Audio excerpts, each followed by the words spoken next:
This is a story about a world obsessed with stuff. It's a story about a system in crisis. We're trashing the planet, we're trashing each other, and we're not even having fun. The good thing is that when we start to understand the system, we start to see lots of places to step in and turn these problems into solutions.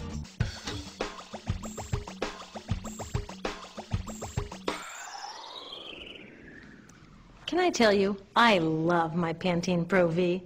Of the dozen or so personal care products that I use every day, it's the one I can't live without. Says it gives my dull hair the ultimate cool shine.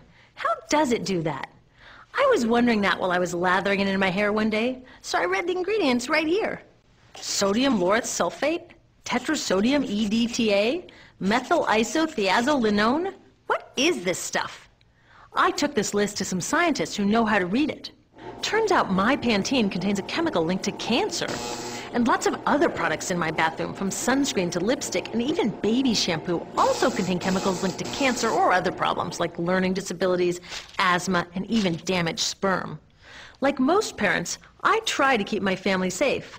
But now I find out my bathroom is a minefield of toxins? What are we supposed to do?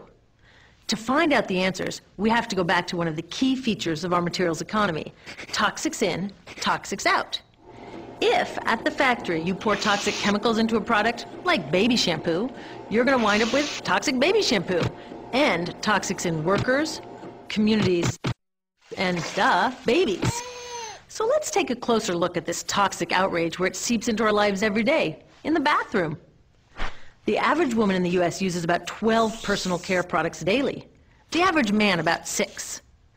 Each product containing a dozen or more chemicals. Less than 20% of chemicals in cosmetics have been assessed for safety by the industry's safety panel, so we just don't know what they do to us when we use them. Would you fly on an airline that only inspects 20% of its planes? Of course, not all of these chemicals are dangerous, but we know that many are. Some are carcinogens. That means that they can cause cancer. Others are neurotoxins and reproductive toxins, proven to mess up brain development and reproduction in animals. Wait a minute, we're animals too. It's like a giant experiment. We're using all these mystery chemicals and just waiting to see what happens. One thing we do know is that they're getting inside us.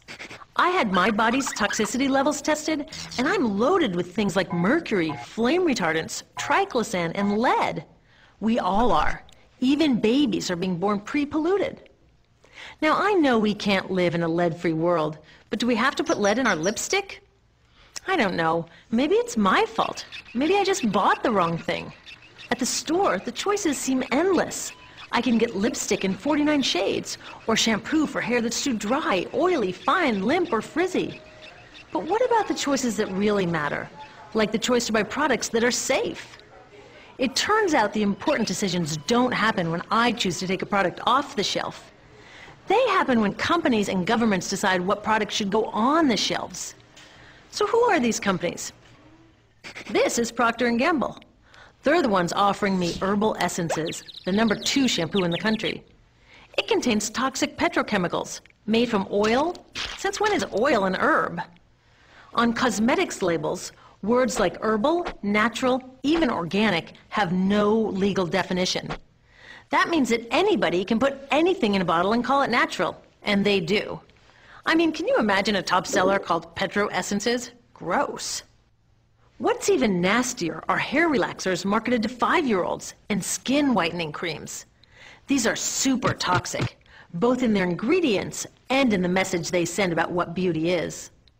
Ooh, here's Estee Lauder offering me a chance to help find a cure for breast cancer.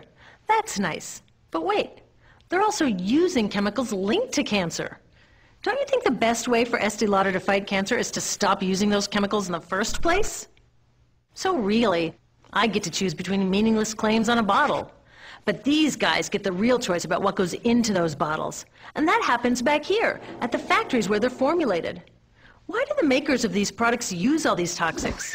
Are they trying to poison us? No, they're just working from a 1950s mindset when people were totally swept up in better living through chemistry. In all that excitement, they forgot to worry about human health impacts.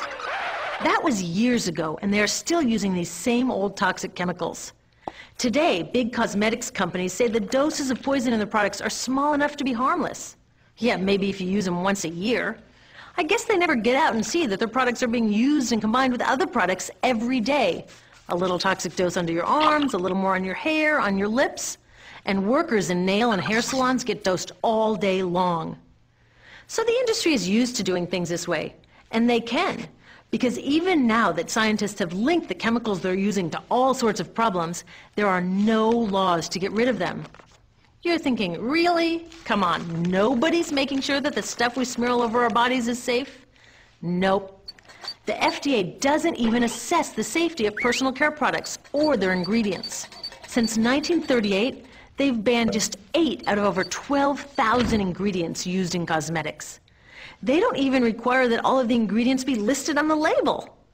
Now, this is an example where we can all agree a little more government action would be helpful. This lack of regulation leaves a huge hole that the cosmetics industry is all too happy to fill.